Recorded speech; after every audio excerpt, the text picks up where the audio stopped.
Sports Take. It is episode 59, your unmuzzled sports talk, focusing on the business of sports. Of course, we are live here on Twitter, Facebook, and YouTube, bringing you the insight into the sporting world, a lot of the which you do hear about on a daily basis and a whole lot that you do not. Of course, I am coming to you with Mr. David Turner, who has spent 18 years across the NFL, CFL, 3 straight Arena League championships with the Arizona Rattlers to bring you that glimpse into the sporting world. Before we begin, I want to ask, if you are watching this video right now, if you want to give us a like, you want to give us a share, you're listening on Apple Podcasts, subscribe, rate, give us just a nice little blurb, to tell everyone that you guys love us so much, so we continue to grow and keep this thing rolling. We are a completely interactive podcast. So as we are live here on 8:30 Eastern time on a Tuesday night, if there are any questions, please throw them in the chat box. We have a couple of great interviews tonight, including Nathaniel Noel, who is a running back at Appalachian State. This past week, he actually had a Thursday kickoff against Marshall, a 31-30 victory, come from behind victory for Appalachian State. He rushed for 187 yards in that outing, got a crazy week off on the right note, in my opinion. And he made a little bit of a headline, had a need the football there with a few seconds left, which after the game, if you're following Nathaniel on Twitter, put out a little tweet that, maybe the bettors of the world that may have taken the line in that game were probably not too happy with him. And I know David Turner loves his fantasy stuff and his betting and all that good stuff. So definitely want to get a little bit of that with Nathaniel Noel. We also have J.D. Woods from Baker University. Where is Baker University? It's in Kansas. What is it? NAIA school, which I believe David's probably been through. I'm going to ask him in a second. I have been through Baker. Absolutely. He has been through Baker. And now this young man has just set the NAIA all-time rushing record with over 5,800 yards, 5,856 to be exact. And he also has 91 career touchdowns, which is the most absurd number that I've ever heard in my life. So we're going to get into his record-breaking day this past weekend. Then we're also at the end going to do a little segment that we're going to call Fool's Gold. We're going to talk about the undefeated teams. I think we have 6 of them right now. No, 5. Sorry, can't count. 5 teams in the NFL, including the LA Rams, Las Vegas Raiders, Denver Broncos, Carolina Panthers, and Arizona Cardinals, all sitting with a 3-0 record. We want to tell you whether we think if this is Fool's Gold or not. So we're going to dig heavy into those teams. We're going to get this great interviews. Before I do, I already introed him, but I'm joined by Mr. David Turner. David, as we start out every single podcast, how are you, my friend? I am doing splendid here on this Wednesday night. I'm just here enjoying another great episode of Math Sports Take with you. But out here in Arizona, it's cooling off. So, we're getting some good weather out here. We're getting a nighttime where we can sit outside, and in the mornings, open up the house, get some fresh air in the house now. So it's that time of year where everybody is excited out here in Arizona to be living here. So very excited about that. Very excited about being here with you. Very excited about our interviews. Like you said, there's a kid from Baker. I mean, I never thought I'd be interviewing a kid from Baker, but he has unrealistic stats. Incredible person to get on the show, get some exposure for. I'm all excited about everybody tonight and this whole thing. And then the Fool's Gold. I think it's going to be a fun segment at the back end of it. So hope everybody sticks around. It's going to be an action-packed hour, baby. Yep. Yeah, and I want to get right into it. Going to welcome on Nathaniel Noel in just a second. Of course, Appalachian State running back, as I talked about him in the intro, fresh off a 187-yard outing against Marshall and only 20 carries, so averaged about 9 yards a tote this past weekend. Of course, the 31-30 victory. So I'm going to welcome Nathaniel on now, and he is not joining us, so we'll wait a second. He was in the back, and now he has disappeared. So once again, question to you, David. Actually, no, he's popping back in now, so get a quick edit on that. But we got Nathaniel Noel now joining the show out of Appalachian State, star running back in a tandem there with Cameron Peoples, who's a very talented running back as well. Nathaniel, how are you, brother?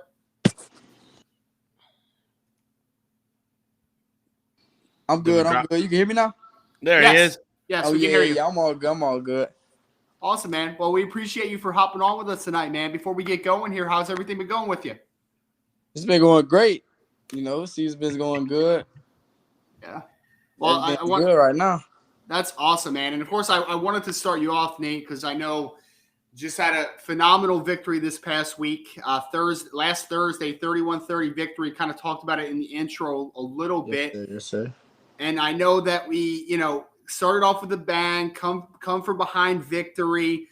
Huge performance. I think you guys were down 9 points or so. You scored 10 points there in the fourth quarter. So just take me through that game a little bit and just the atmosphere around kicking off the week on the right way for Appalachian State. Oh, I mean, it was a home game.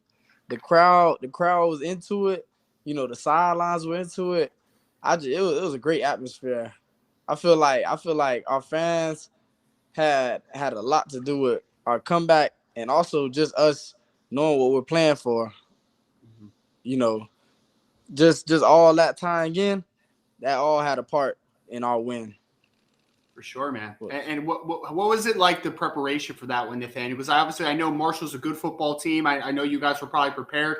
Did you expect it to come down to the wire? What was just the preparation like for you and the team during the week?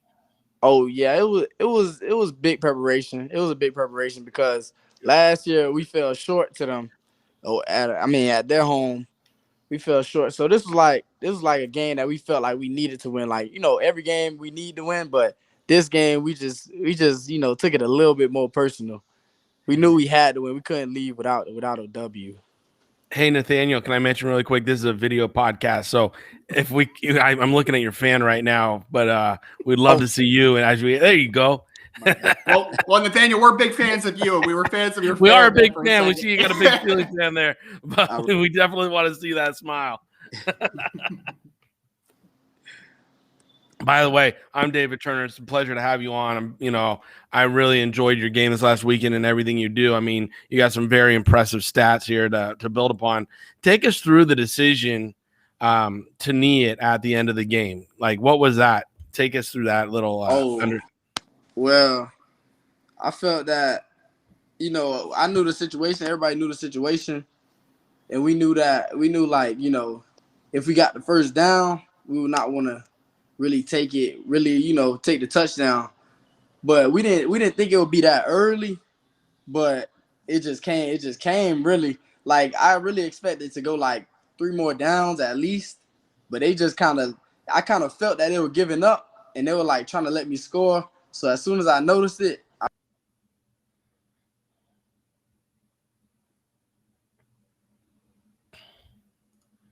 Did we lose him? We might have lost him. He might have left the building. Hold that thought. I see him. I see him. I see the smile. Can't hear. Can't hear him, but I do see the smile.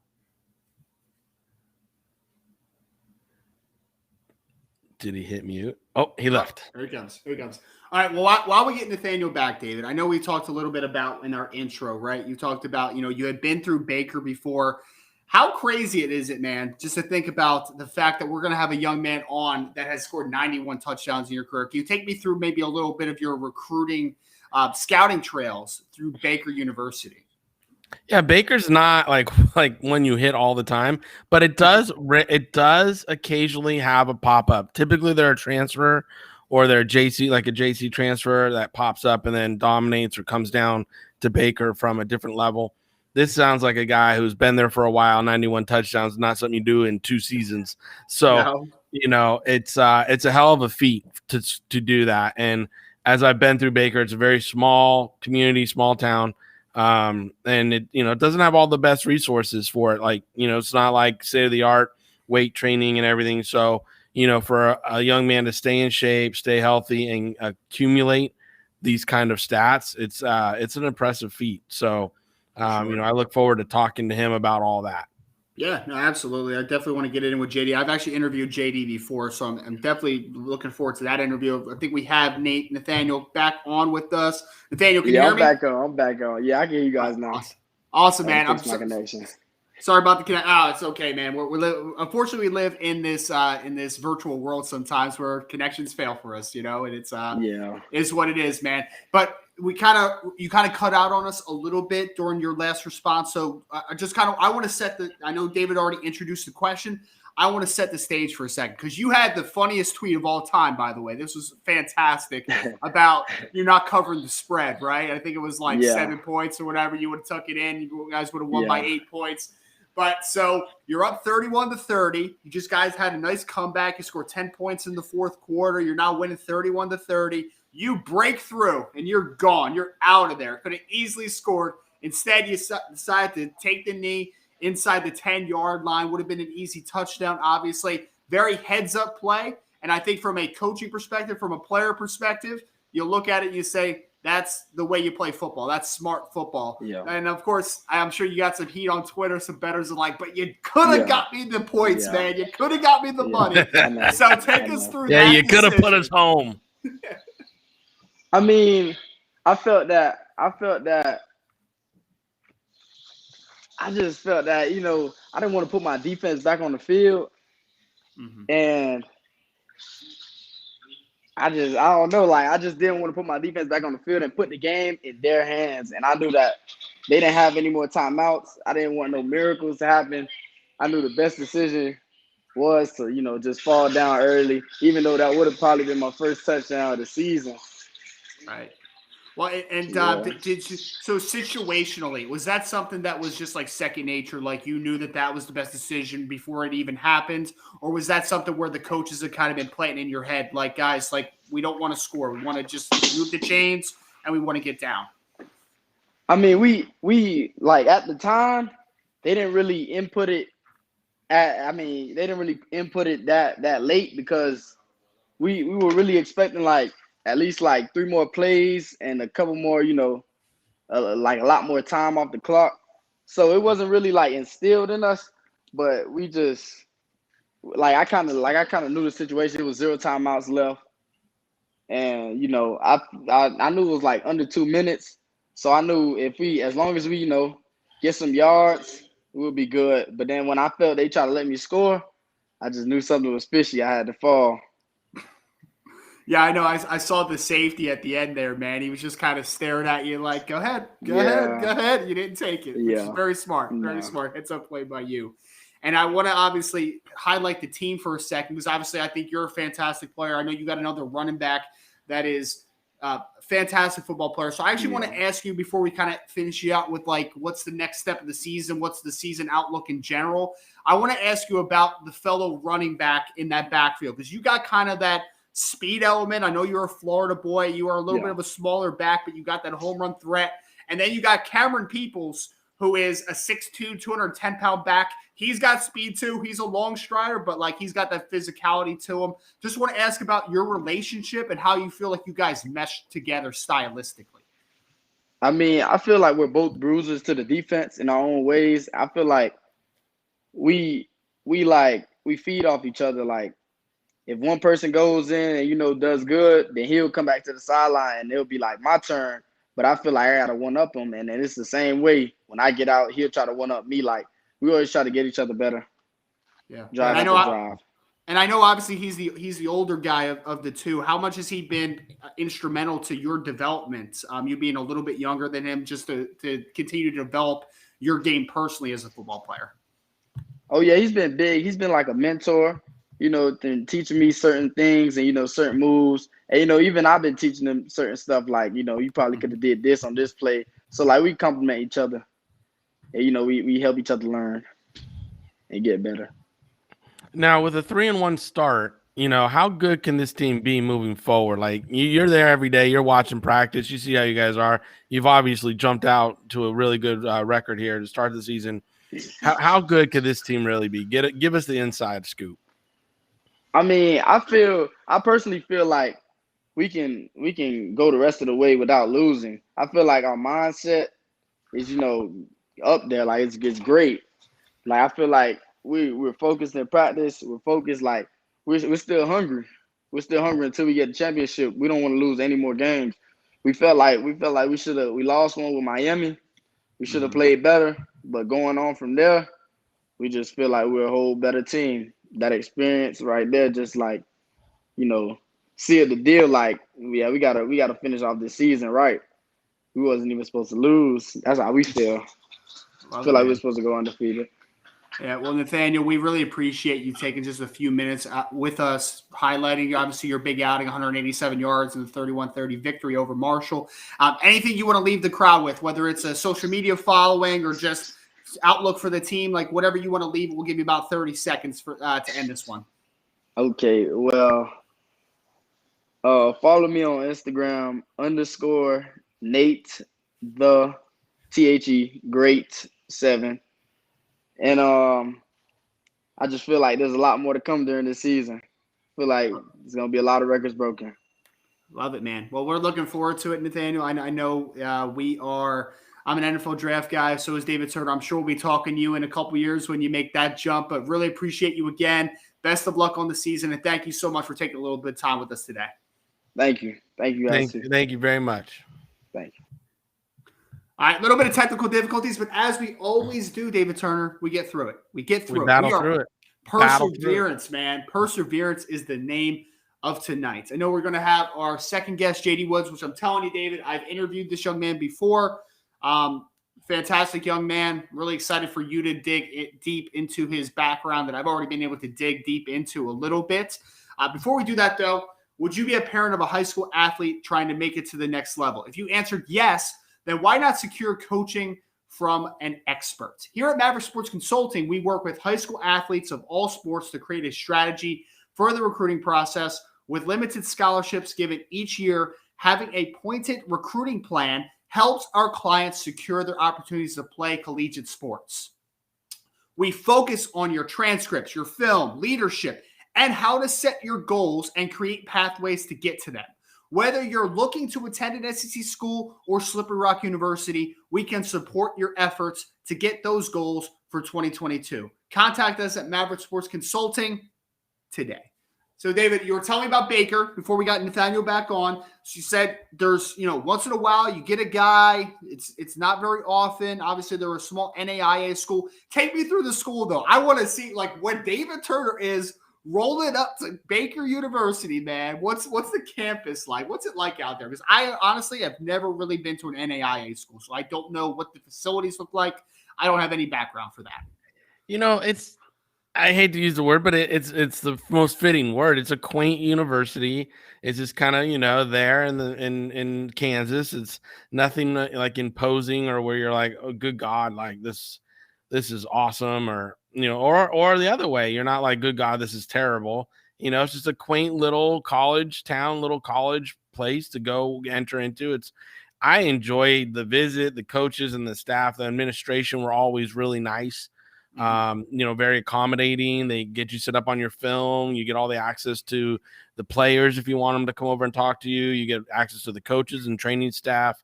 It's just not like going when you walk on to K-State or KU, where it's just a developed out place, Oh, it's not? So, it's not like that. No, not at all. So, again, it's just, you just got to walk in and, know where you're going. And if you don't, honestly, my first time on Baker University, I didn't know where I was going. And I stopped and asked a student where the administrative, sports administration office was and stuff. And she was a nice little, oh yeah, I'm a gymnast, I think she was. And yeah, it's over there and da-da-da. And it's like, oh, okay, great, thanks, and it's just a nice little campus. And they pointed out, and like I said, the coach is really great. The staff, everybody, administration always has the information that you need. So I like it. It's a nice little, again, it's a great college town, great little college visit for guys like me that are more traditionalists. I really enjoy going to Baker and those types of schools. And like I said, once in a while you come across a guy that, you're like, oh, I could dig this guy. This guy's pretty good. And then, you start digging into them and you find out their history and everything about them. And it's a nice little visit. Man, this reminds me of like story time with Uncle Dave, man. I'm digging it right now. Definitely want to ask, and I want to get JD on here in a second. Of course, Mr. JD Woods, who is now a all-time record holder at the NAIA level. Going to bring him on in just a second. But I really want to dig into what do you do in Kansas, man? I chase tornadoes. Do you do anything else in Kansas? I don't know, but we'll talk about that with JD when we get. Do you know it takes 7 hours to drive across the state of Kansas? I'm not surprised. Why would I'm not done surprised? it many times, and it takes 7 hours to do it. The only thing besides for the college teams, the only thing I know about Kansas is I know that they like to chase tornadoes, right? Like I know that because it's flat land. They don't chase tornadoes; they survive tornadoes. Well, no. There's storm chasers. You're absolutely correct. You're not right at all. No, I know there's storm chasers, but those people are crazy. Well, they chase it though. It's like Oklahoma, Kansas, like all those Midwest states. Like it's flat land. They're going to chase storms. And then the other thing I know is that Smallville, Kansas. So Superman. There we go. That's all I know. That's all I got. That's all I got. That's all you got. That's it.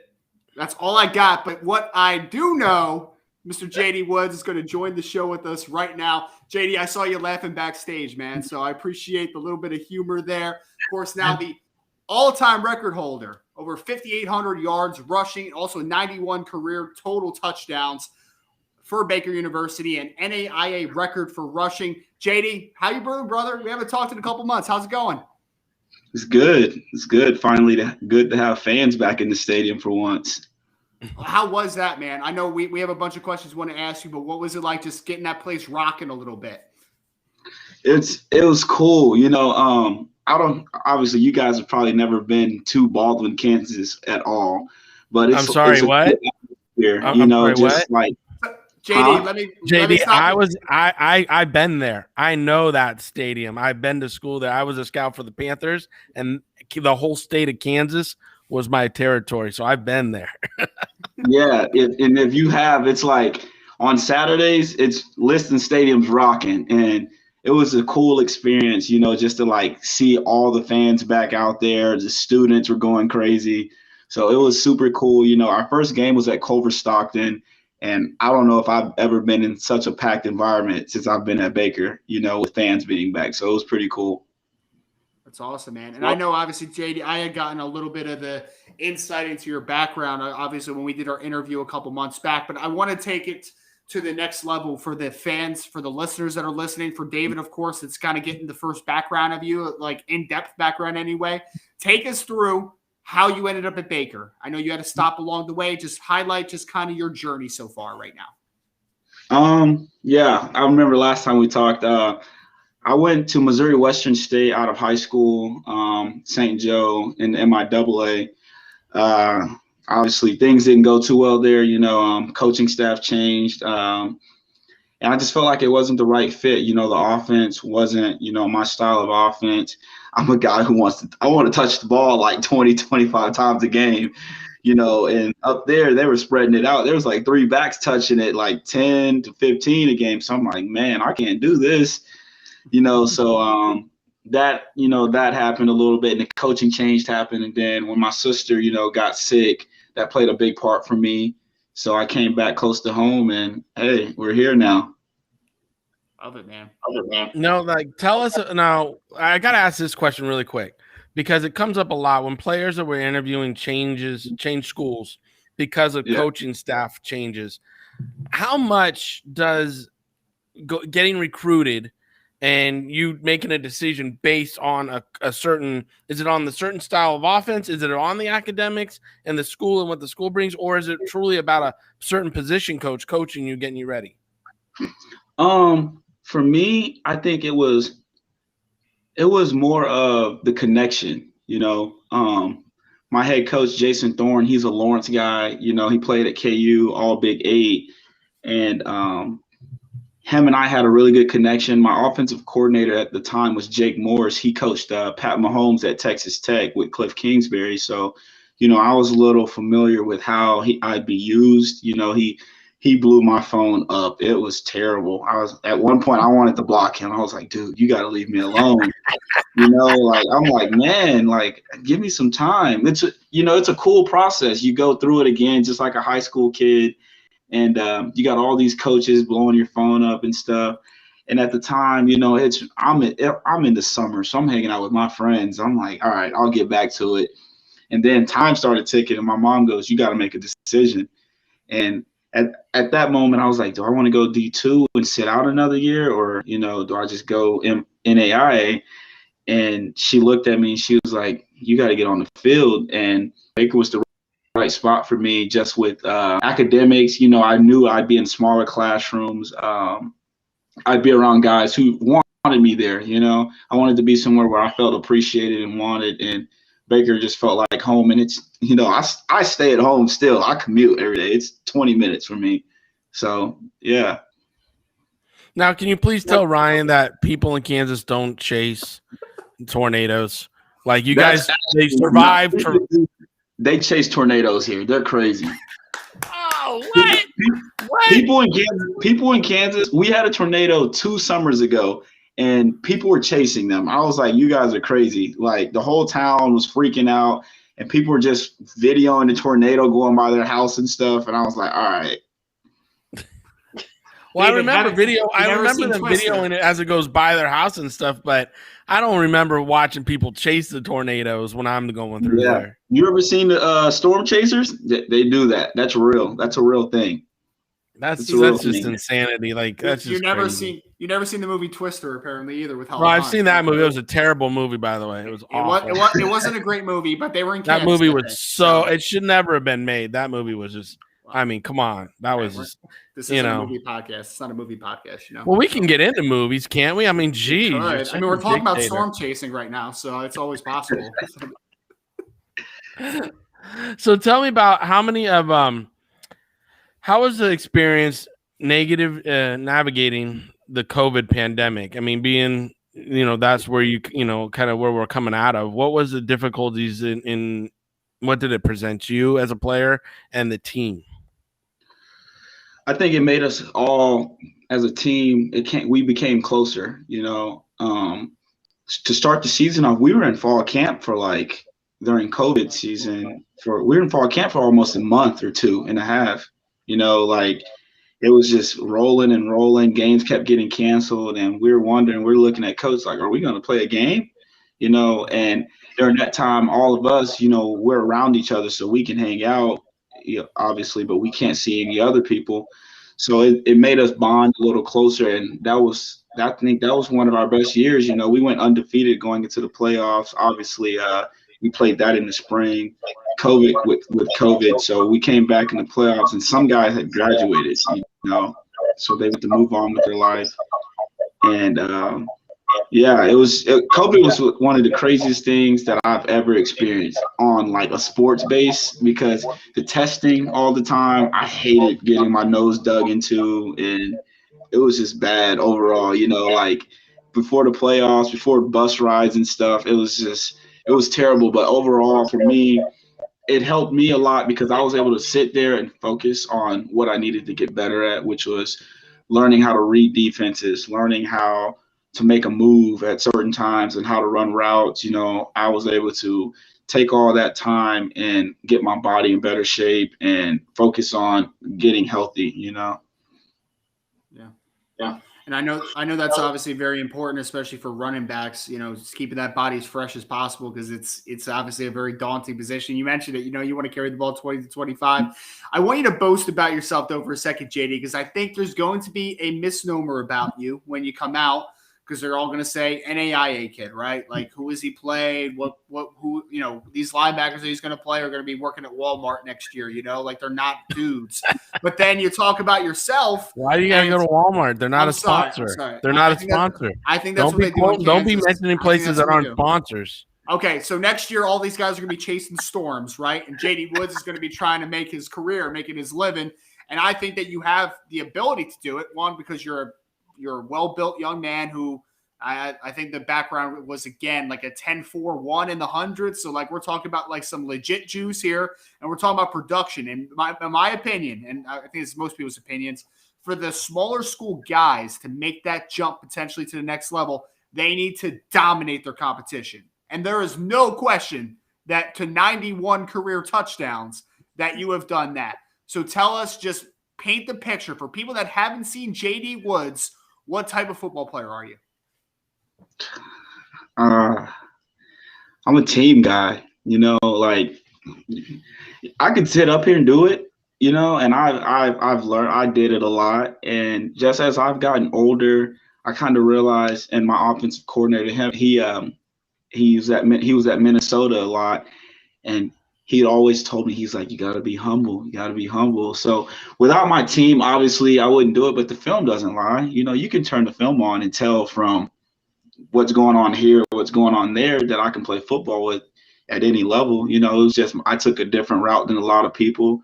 And if you log onto Twitter or any other website, the numbers speak for themselves. You know, I can't really change where I'm at, but I know I can play with anybody, and I feel like I can do that. Obviously, you know, people are going to have a big question mark on where Baker is, you know, and what conference I'm in. Obviously, I'm not playing at LSU like Clyde or these other guys, but if you ask me, I play in the best conference in the NAIA, and I play against the best competition in the playoffs. And I, you know, go back to last spring, I dominated in the playoffs against one of the best teams in the country. So, I mean, it is what it is. At the end of the day, I'm the only one who can, you know, decide what happens when I get out there and perform in front of people, you know. So it is what it is.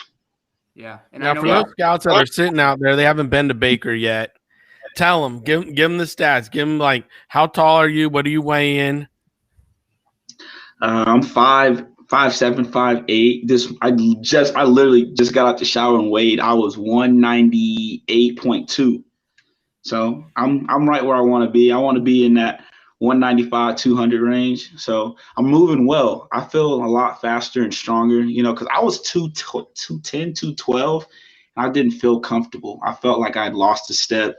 And when I went into the offseason, my trainers were like, all right, this is what we're going to do. We're going to work on slimming you up, you know, making you quicker, your balance, just getting you healthy. And I just think I'm probably playing the best football I've ever played in my life right now. You know, I think Coach had told me a crazy stat, because honestly, I don't even care about stats anymore. I was worried about the 2 records, and that was it. I was like, all right, Coach, we got to get them.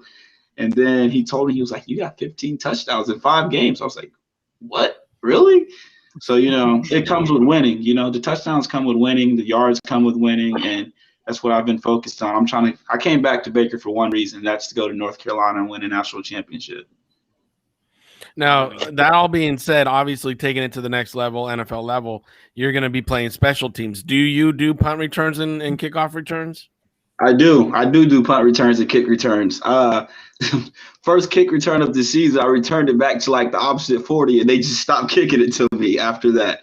But I still go out. It tends to happen that way. They tend to do that now. They pooch them all now. So I go out every time. I'm hoping they'll kick to me again, but they haven't kicked to me. Last week they did, but it was a little deep in the end zone, so I kept it in. You know, I wanted to get good field position. Punt return, I had a punt return 2 weeks ago, like 30 yards. Last week, they were shanking them all. So, yeah, I'm returning kicks right now, and I'll go down and tackle somebody. Whatever you want me to do, I'll do it. As long as I'm on the field and helping the team win, it doesn't matter to me. Well, that's the best attitude there is. Yeah. You know, that's really the best attitude there is right there. How's your pass protection? Oh, great. That's all we work on in practice. Here at Baker, we can't cut. So either you're getting ran over or you're doing the running over. So we had to learn the hammer or the nail. He's either the hammer or the nail. I'm not being the nail. So we pass protect at Baker. So we run an NFL pro style offense too. So you have to know like what everyone up front's doing. We got to know bear, 3 down, NCAA blitzes, guard bubbles. We have to know all that, you know. So in the last 2 years, my football knowledge and IQ have went through the roof with just knowing I could get on the board and draw up a lot of stuff that I probably wouldn't have been able to do 2 years ago.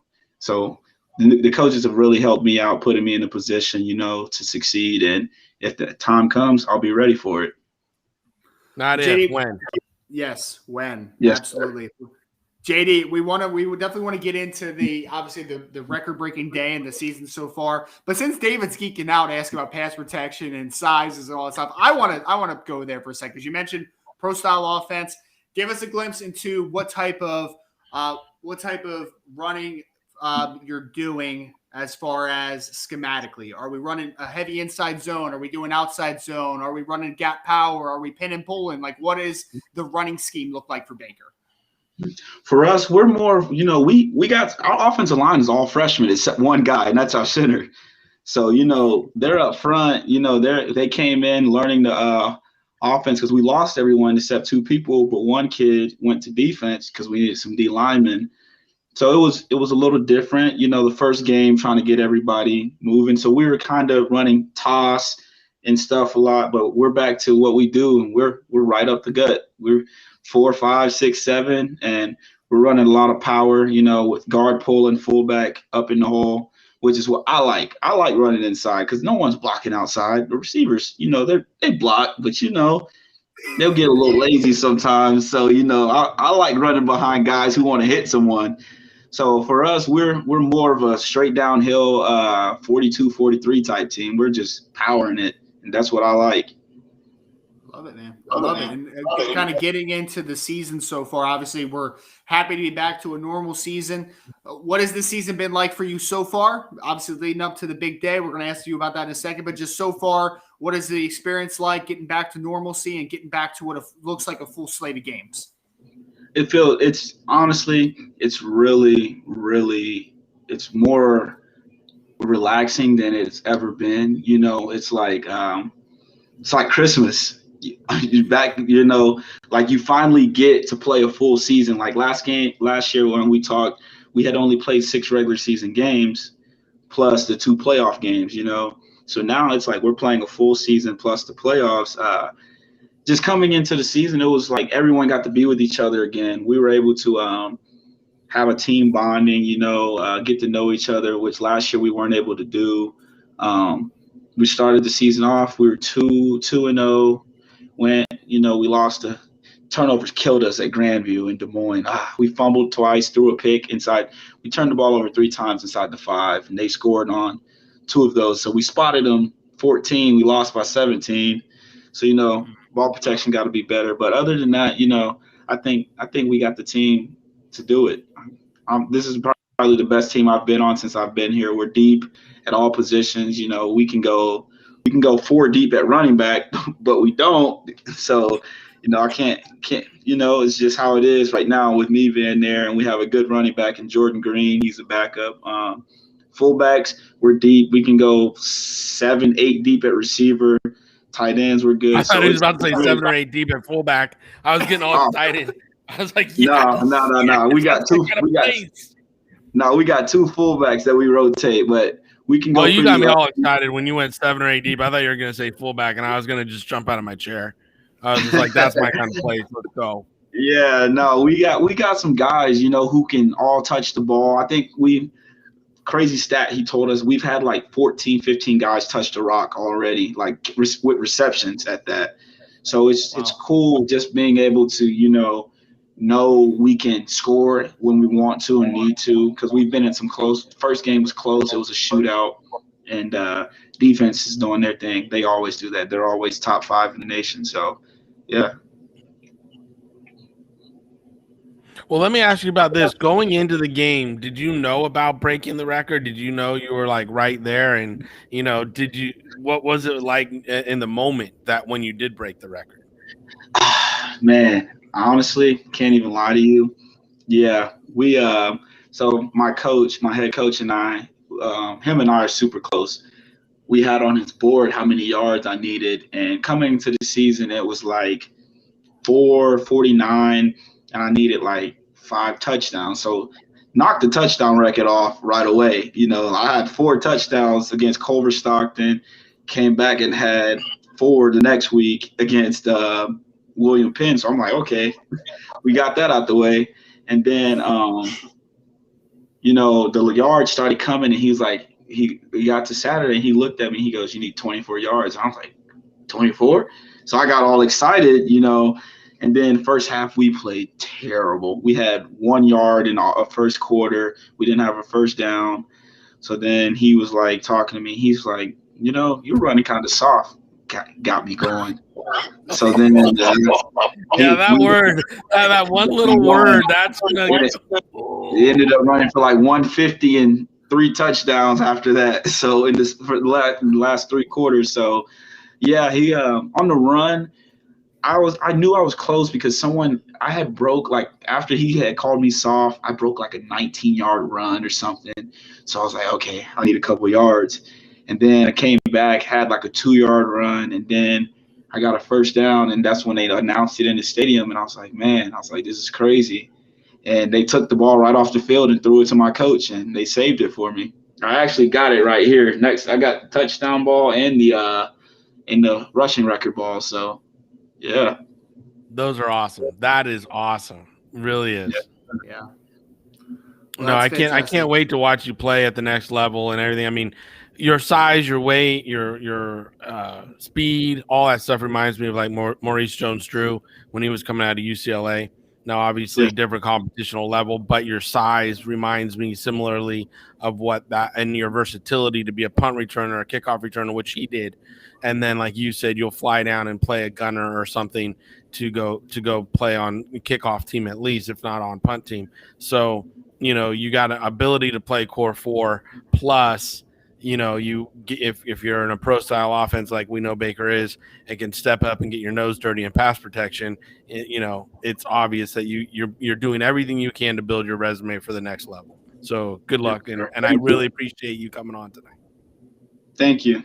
Absolutely. Well, JD, appreciate it again, man. Second time with me. I'll probably be bugging you maybe once or twice more before the draft day comes along, man. But best of luck the rest of the season. Thank you so much for joining us tonight. Thank you, guys. Thank you for having me. All right. So, David, I just want to reiterate this again because I think that some people are not going to quite understand this, man. I'm going to say these numbers one more time. Because so we're talking about a college career that is 4 to 5 years, right? He got the extra year. He only played 6 games plus the playoffs last year. So, it's obviously not nearly a full season. Right. 5,856 rushing yards, just rushing yards. I'm not talking about total yards because he returns kicks. He also catches the football out of the backfield. 91 touchdowns. That's the number right there. Because the 5,800 is bonkers. It's absurd. But 91 touchdowns? I can't even quantify that. I don't think most people even think about that for a second, folks. There are some Hall of Fame running backs that do not have 91 rushing touchdowns in their career, not have 91 total touchdowns in their career. And this kid's done it in 4 to 6 years, whatever it's been for him. So just want to take a step back and just kind of appreciate that number. It's absurd. Yeah, it doesn't matter what level you're at. Like he said, he's got 4 offensive linemen that are freshmen blocking for him. Right. Up front, and he's still producing, and he's still getting yards, and he's still breaking records. So, people will go, well, it's NAIA. Yeah, it is. But also the people blocking for him, the people that are, as he said, the receivers are kind of lazy at times. He's making a lot happen with his size and his speed. And I give him kudos for dropping down under 200 because you know what? It's better to run fast than it is to be a big old slow back, especially at the NAIA level. You got to catch the attention of the scouts like myself. You got to jump off this film with speed. So, if he can show he can break away from the competition, then we can translate it to, give him a shot. And Kansas City Chiefs often give guys from Baker at least a camp look. So this is a kid that's right up there kind of alley. Plus, they'll know what to do with him with the kind of offense they run too. Absolutely. And, of course, coming out of NAIA, not going to get drafted. Very low chance that happens.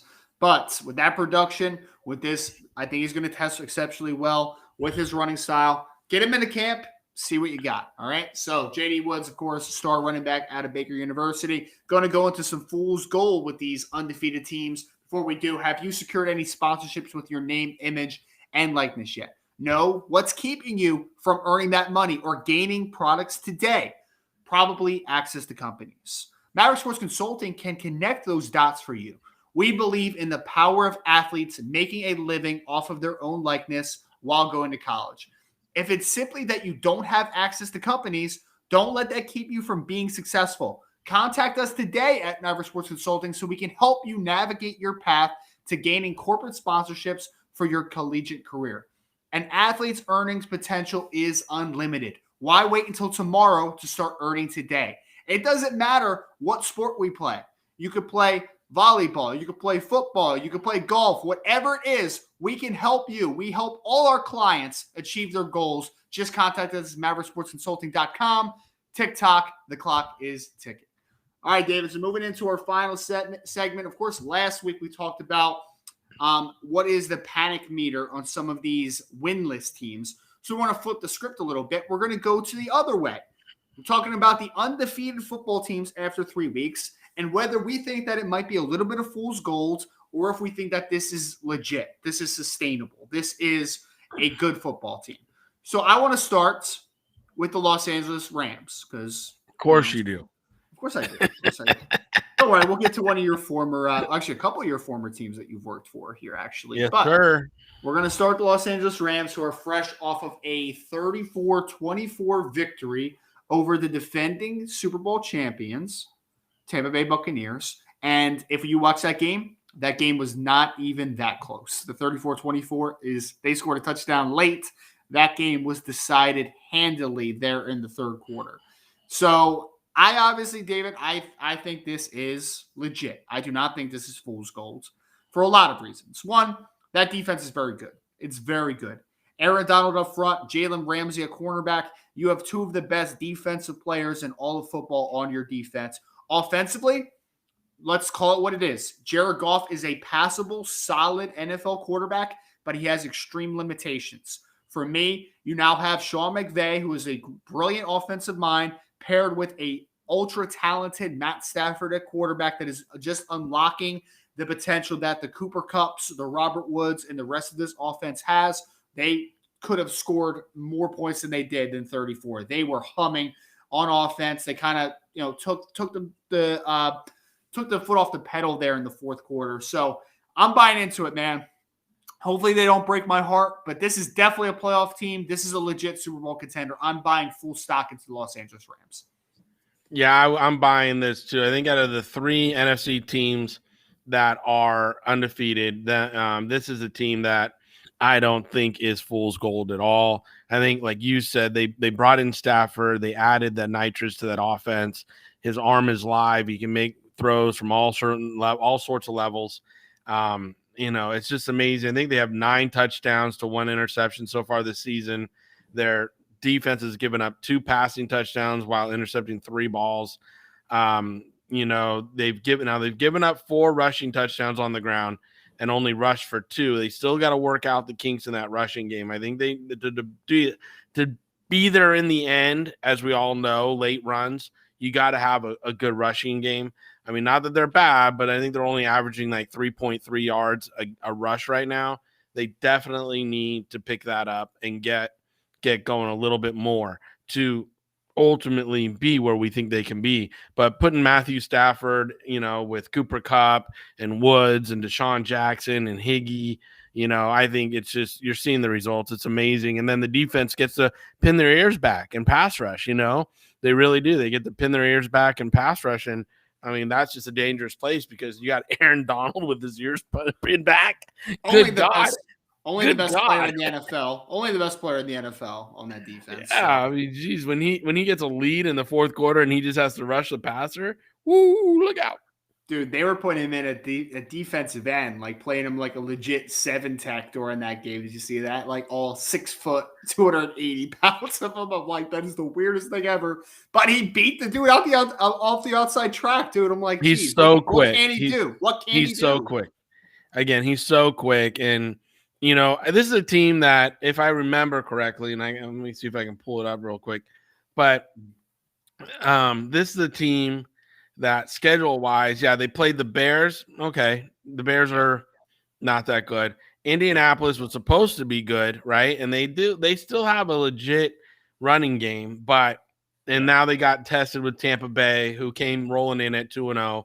So, I think coming up, their schedule has Arizona, Seattle, but they have the Giants, Detroit, Houston, Tennessee, Niners before their bye week. So really, they got a shot to go into this bye week undefeated. If their heads don't get too big and they stay on point, I think the big battle test this weekend against Arizona, another 3-0 team, which we'll go into, is going to be a great battle. Obviously, someone's coming out of there with a loss, but it's going to be really fun to watch those teams line up. But Seattle isn't what we thought they would be yet. They're still struggling along. They're doing well, don't get me wrong, but their defense is struggling along. And then, you got the Giants and Lions who are licking wounds. Texans are licking wounds. So they got a schedule here that's set up for them going into their bye week undefeated if they don't let their egos get away from them. And I have such mixed feelings about their defense because obviously, like, they're getting results. Their defense is off to a really strong start. Actually, statistically, it's off to a better start than it was last year when they had the top defense in the league. But so there's obviously two ways to do things, Dave. There's two ways, right? I like the super aggressive, like we're going to get up in your face. We're playing press man across the board. We're going to bring various blitz packages. Oh, like Raider style, baby. That's my style, man. But the Rams don't operate that way, man. They are like very zone heavy, and they're like, we're going to keep everything in front of you, and we are going to force you we're going to force you to have long drives, and we're going to force you to run a lot of plays because I think in their estimation, they think we have two of the best players in football. We have a good defense overall. The more plays that we force you into, the more of a chance you have to make a mistake. And they're forcing mistakes. They're forcing turnovers. They're giving up some yardage. They're bending a little bit, but they're ultimately not breaking. And I feel like it's a very different way of going about it because, like, I am, again, force the issue. Let's create some havoc. Let's create pressure. They're much more like, let's sit back and we're going to let you make the mistake because you're going to have to be methodical and you're going to have to run a lot of plays. You're not going to have a 4-play drive. You're not going to have a 5-play drive. If you're going to score, you're going to be scoring in 10 to 12 plays. Like, you're going to have to run a lot of plays. And I feel like they're really just capitalizing on eventually a team making a mistake. Well, like you said, yeah, their opponents are starting on their own 26-yard line. Time of possession is like 3.5 minutes for the opponents, but the opponents are running 7.5 plays per drive. Yeah. Whereas the Rams themselves are only running just over 6 plays per drive. Their time of possession is just under 3 minutes, but their typical starting is on the 30. So, again, it's a situation, they're only giving up, per drive, they're giving up 1.93 points per drive. And so, again, they're sitting pretty. If they get their running game figured out, which will keep the defense off the field a little bit longer, getting them rest, they'll be better off for it. Well, let's go. I know the Rams have a showdown with the Arizona Cardinals this week. Yes, this week, I believe it is. So let's stay there in the NFC West for a second. Arizona Cardinals off to a 3-0 start. Kyler Murray's had some really nice moments, had a little bit of an up and down last week with a couple turnovers, but he's been pretty good so far. They have a lot of weapons out at wide receiver, DeAndre Hopkins and Rondale Moore. Even though you hate Rondale Moore, he's off to a pretty darn good start the first couple weeks. And then we're talking about the defense with Isaiah Simmons on the second level, Zaven Collins. We're talking about J.J. Watt and Chandler Jones up front. Are you buying into this Arizona Cardinals team? Like last week, we did 1s, 2s, and 3s. The Rams to me were, obvious, like buy. Like if I'm a stock salesman, we're buying the Rams, right? Yeah. Now with Arizona, they're starting to mount some injuries, so I'm not so hardcore on the buy here. I think that they got guys like Chandler Jones, Hopkins, Green. I see Hudson on the injury report, plus Justin Murray and Justin Pugh is limited. Marco Wilson, was limited. They're starting to really amass some injuries early on here in the season. So I can't buy these guys hard. And the other part of this is, without Kyler Murray, like if that guy gets hurt, I think they're really sunk because he's got to scramble around and make plays with his arm every play. Their rushing attempts are at 84. They're averaging 3.9 yards a carry, and they got 5 rushing touchdowns. But in my feeling, that's cleanup time stuff.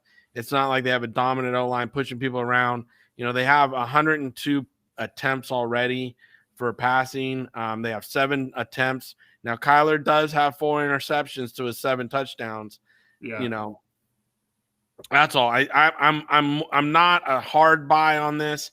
I'm a lukewarm buy. Like if you already bought the stock, this is a definite hold.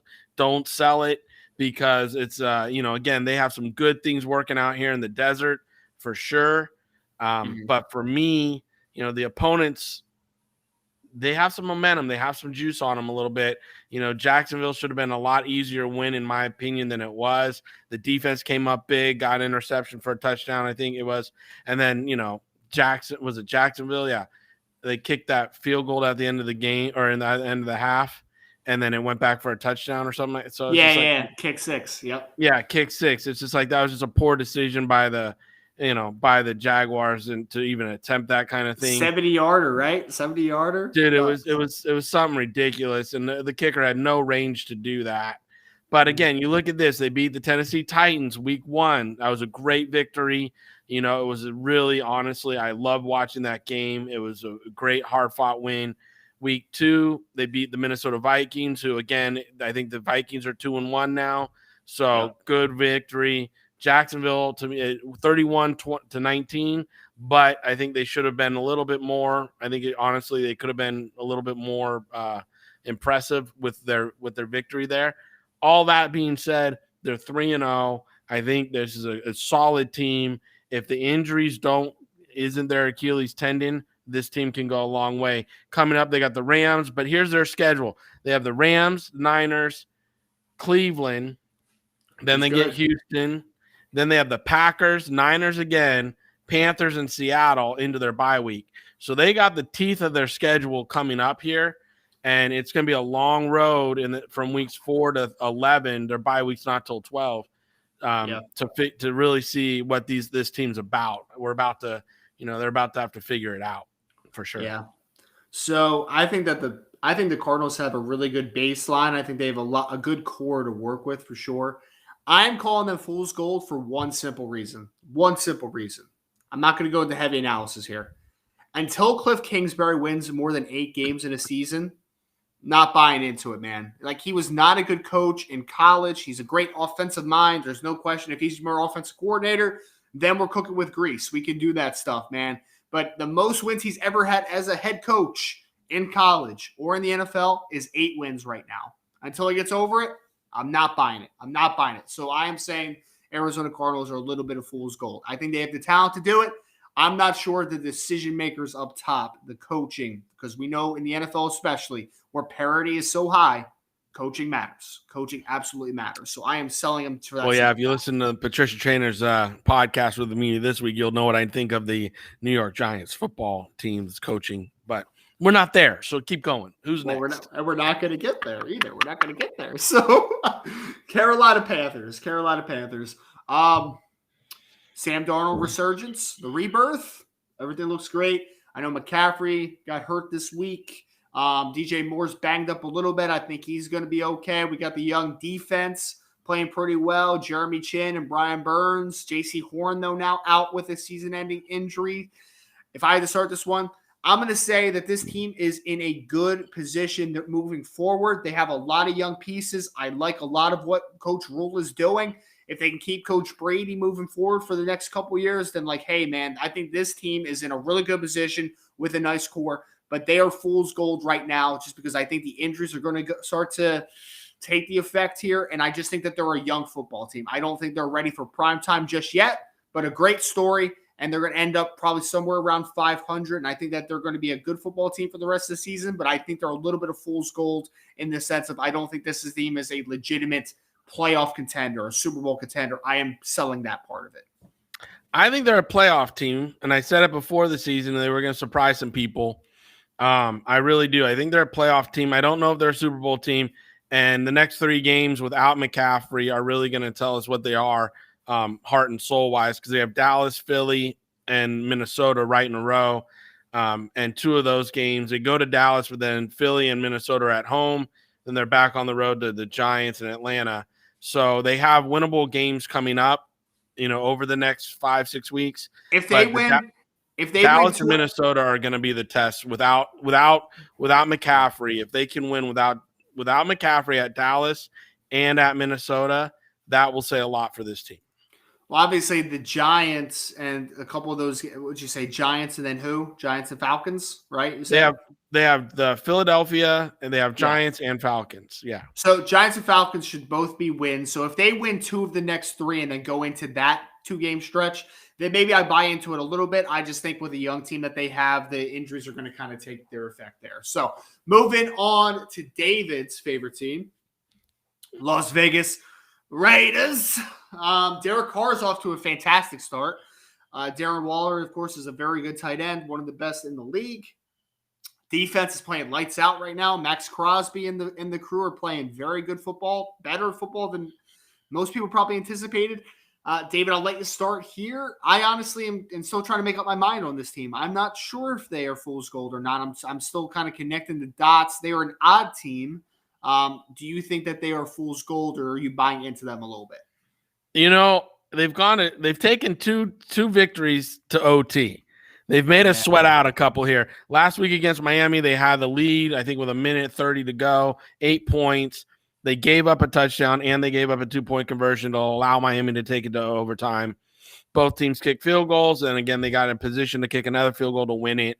Against Baltimore, they obviously threw got to overtime, threw a great pass to close that game out. Pittsburgh, they went into Pittsburgh and handled Pittsburgh well. They didn't have their running back, Jacoby. I don't think he played that game. So that was the most impressive win, I think, of their wins so far. They really have had some, long games, and the injury list is starting to grow here. I mean, we have Derek Carr with an ankle. Richie Incognito still hasn't played with a calf. You got Josh Jacobs out with a toe injury, whatever it is. You got Nesbitt with a pectoral injury. You got the other rush guy Yanka. I can't pronounce the name. Oh, Yannick Ngakoue? Yeah, there you go. He's got a hamstring. Say it with me. Yannick Ngakoue. Yannick Ngakoue's got a hamstring. Mm-hmm. So, again, that's starting to creep itself up here a little bit.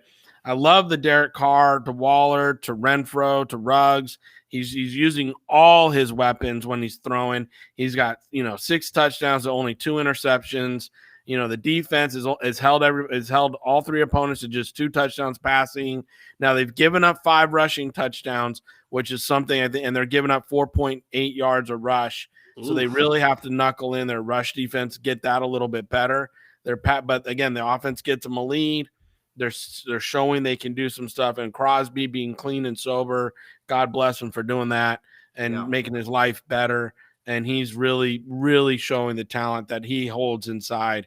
So, I applaud him for taking care of his demons, and I obviously support him in any which way we can to keep him clean and sober, because he's having a hell of a career, and he looks like he's just having fun playing football, bro. He really does. Sure.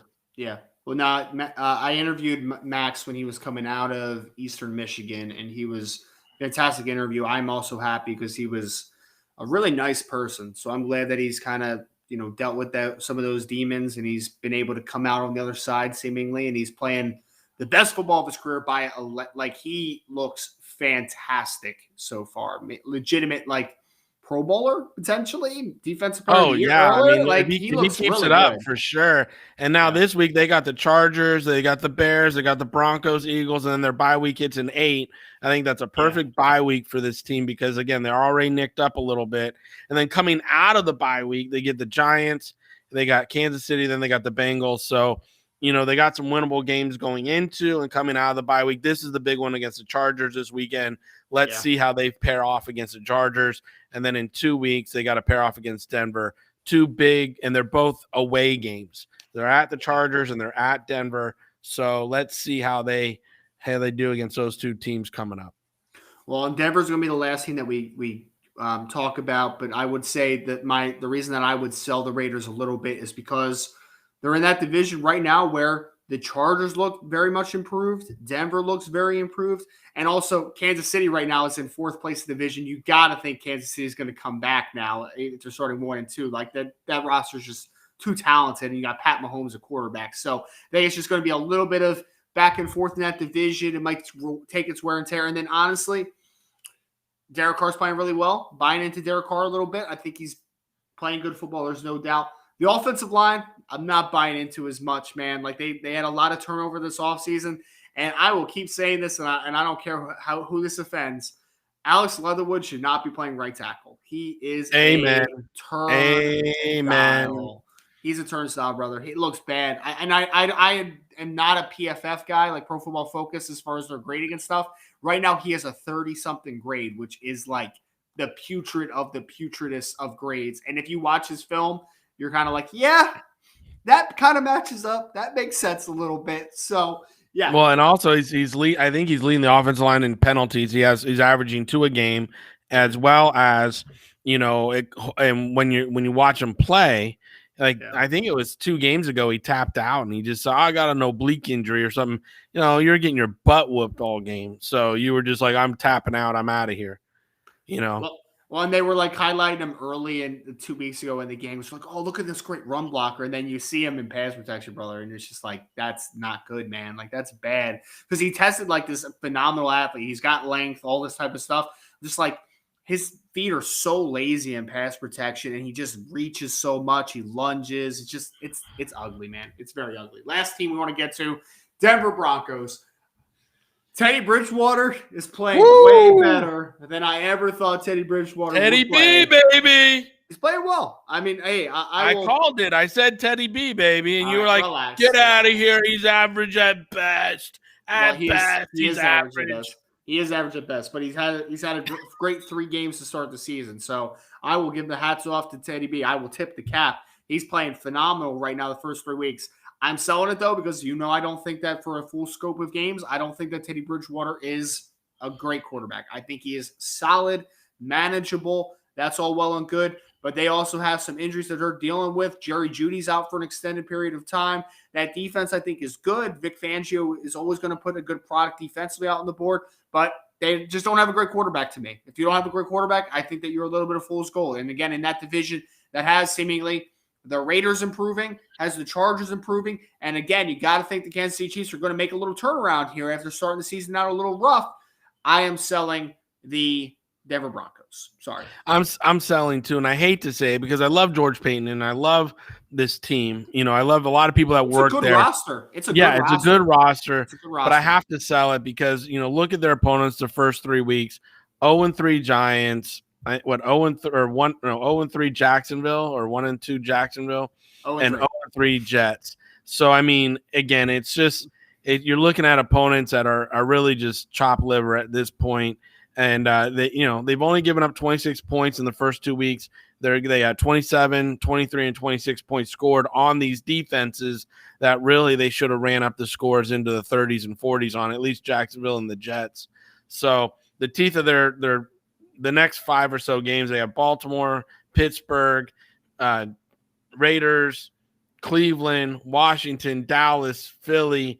So if this team's going to be anything, you're going to see it in the next, in the weeks 4 through 10 here, the next 6 games leading into their bye week. I do. I like Teddy B. I do. I think he was a great addition. I thought obviously I thought the Colts should have went and got Teddy B instead of Wentz. But, here we go. We got 4 touchdowns to 0 interceptions for Teddy B. They have 3 rushing touchdowns. They're averaging 4 yards a carry on the ground. And, I like what they're doing a lot on offense. They're being smart with the ball. Time of possessions, it's over 3.5 minutes per drive. They're starting on their own 32. I mean, the special teams is playing well. They have 6, almost 7 plays a drive to score. It's really well balanced. I mean, again, if you watch them as a football enthusiast, you see a well balanced offense, a good defense. But I got to sell it. I got to say it's a bit of fool's gold because the next 6 games are going to be so rough. And I just don't think they're built to win these types of games in the next 6. Sell it. Well, whatever happens though for any of these teams, we will here at Mav Sports Take. We're going to cover it. We're going to talk about it. We're going to dive into it and also the business side of everything. We want to thank everybody for tuning in tonight. We want to thank JD Woods, of course, for hopping on with us. We want to thank Nathaniel Noel, star running back out of Appalachian State, for hopping on with us, and a little bit of fool's gold here. Going to kick it over to David Turner in a second for the final word. Just want to say, again, if you could like, share, subscribe, rate the podcast. It helps us grow because we appreciate the growth that we have had up to this point. But we want to keep going. We want to keep getting there. For my final shout of the night, I would just say it's nice to have football, man. Like, no matter what is going on in your life, football kind of gives you a second to take you away from it. And any difficulties that you're surrounding you. I'll also be in Notre Dame this weekend to check out the Notre Dame-Cincinnati game. So go Irish. Check me out. If you are a listener in South Bend, Indiana, hit me up at Rise and Draft and we can talk. We can have a beer, tailgating all day on that Saturday. Now kicking over to David Turner. What is the final thought of the night, good sir? Follow us, interact with us on social media, TikTok, Twitter, Instagram. We're everywhere. We try to post daily, something once a day. And again, we would just love to hear more from you guys. We'd love to, be more interactive with our fans. We're having over 2,000 downloads a week. We want to obviously grow that into the 10,000s and more. But we're very happy and thankful for the 2,000s, and we thank you for all your support. But really, take this invitation and run with it. Get on our accounts, interact with us, follow us, share our stuff. And, if you want more content, you want something else as a segment, let us know. We'll do what we can. Same time, same place next week. This is Mav Sports.